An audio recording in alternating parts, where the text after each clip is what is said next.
Me again. Well, since I already did a top 5 favorite MCU films, it only makes sense I do the top 5 hated MCU films. Now, to be fair, hate is on a bit of a loose definition because really the worst that the Marvel Cinematic Universe has to offer pales in comparison to some of the other more famously bad films. So, a little bit of a loose definition, but the MCU films still have flaws. And while I do have criticisms against some of the newer installments, that doesn't mean any of the older installments have any fewer flaws. So, with that being said, I should probably get into this top 5 worst MCU films. And if you thought my top 5 favorites was a little controversial, oh boy, we're starting off on a very controversial note. Because my fifth most hated MCU film is Captain America the First Avenger. Now, to be fair, there's nothing really particularly bad about this film. I mean, it's the origin story of Captain America, who becomes a super soldier and fights in World War II against Hydra and the Red Skull, the leader. Now, this really isn't like a particularly bad film, like I said, but out of all the Phase 1 MCU films, it doesn't stand out. You've got Iron Man, the guy who has an iron suit that flies and shoots energy beams. You've got the Incredible Hulk, a guy who turns into a raging monster. You've got Thor, the god of thunder, coming to Earth. I mean, even Iron Man 2, for all its flaws, stood out by introducing Scarlett Johansson as Black Widow and recasting War Machine, but it still stood out. Captain America the First Avenger could be described as the boring one of the Phase 1 MCU films. That doesn't really mean it's particularly bad, but it has its small moments, but I don't think it's really one people would consistently go back to rewatch. Now let's go on number 4. And oh boy, you people are going to flip your shit. My fourth most hated MCU film, Captain America Civil War. Before you kill me, let me make something very clear. I do not blame the actors. They did terrific jobs in their roles. I do not blame the Russo brothers. They are very successful filmmakers in the Hollywood industry. This has nothing to do with those people. But really, I guess I can put the blame on the studio itself. As you all know, Captain America Civil War has been known as the unofficial Avengers 3 film due to its huge cast and the fact that Iron Man is on one side of the Sokovia Accord saying that this is needed, while Captain America is saying this is not needed. And this started the whole trend of Team Iron Man versus Team Captain America. But that's a separate issue that I'll get to in a different video.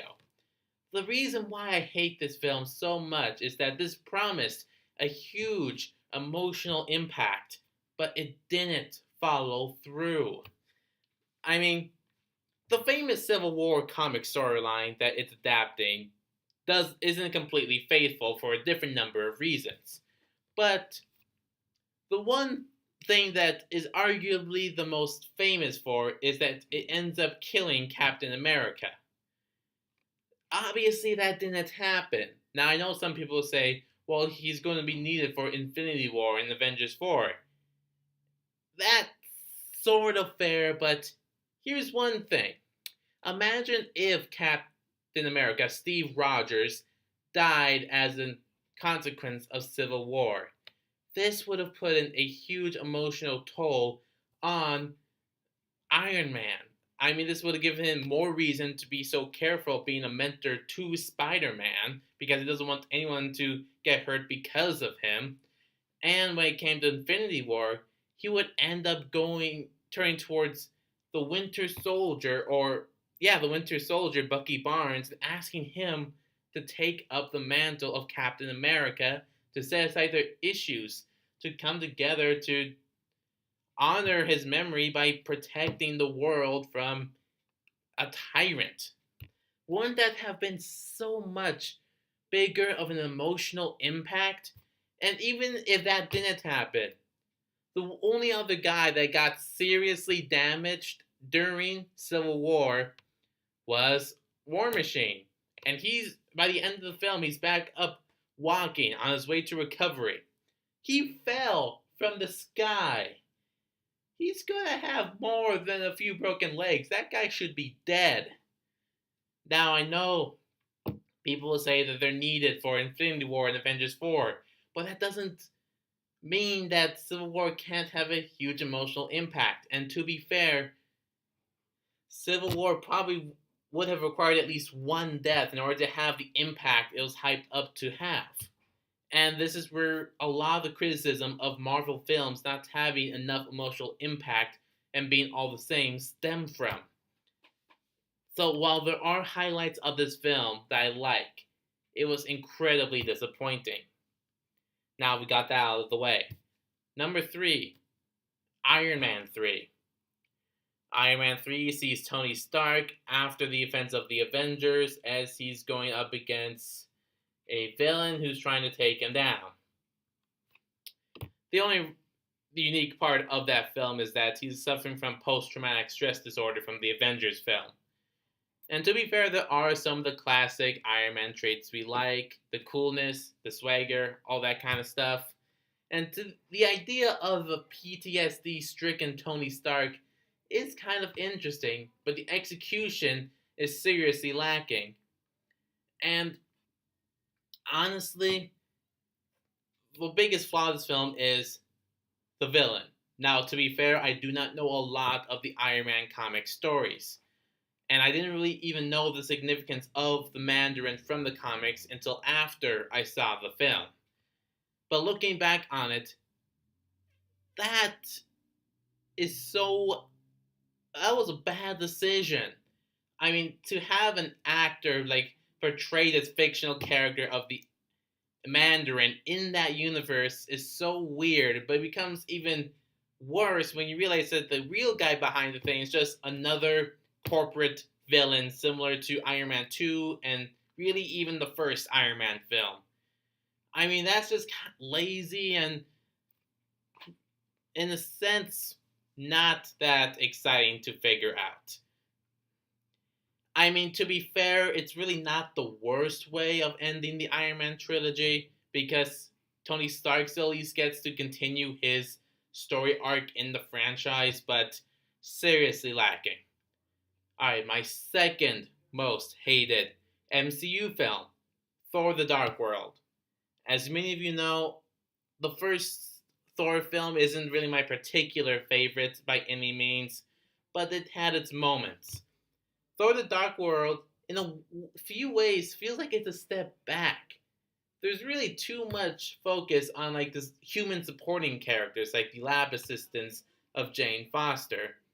And you got the head scientist from the first Thor movie in sort of a little bit of a pathetic role, like a mental institute patient.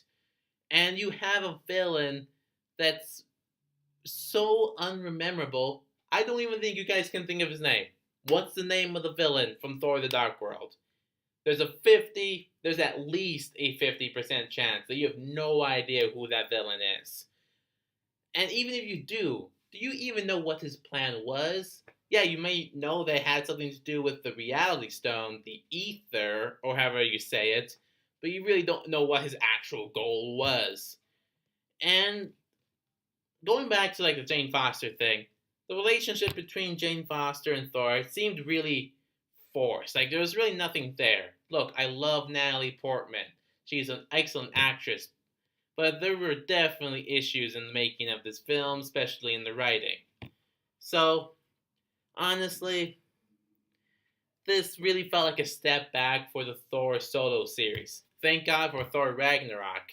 But for a while, Thor was really no one's favorite character, and Thor the Dark World probably had some contributing factors to that. Sorry. And my number one most hated MCU film. You guys ready? My number one most hated MCU film, Iron Man 2. This seems really weird considering the fact that in my previous video I had the first Iron Man as one of my favorite MCU films. But come on. Iron Man 2 only really existed to introduce Black Widow. That was really the main purpose of that film. I mean, while I did use that as a way to say that at least Iron Man 2 stood out from Captain America, the first Avenger, when you really think about it, that's really not only the only way it stood out, but really the only way that it contributed really anything. You have another business-like villain in the role. I mean, the idea of like a party crazy, kind of chaotic Tony Stark is kind of interesting, but the execution is seriously lacking. And honestly, even though it did continue like the Tony Stark character arc throughout the franchise, no one really cares anymore about it. So those are my top 5 most hated MCU films. Comment down below with your thoughts.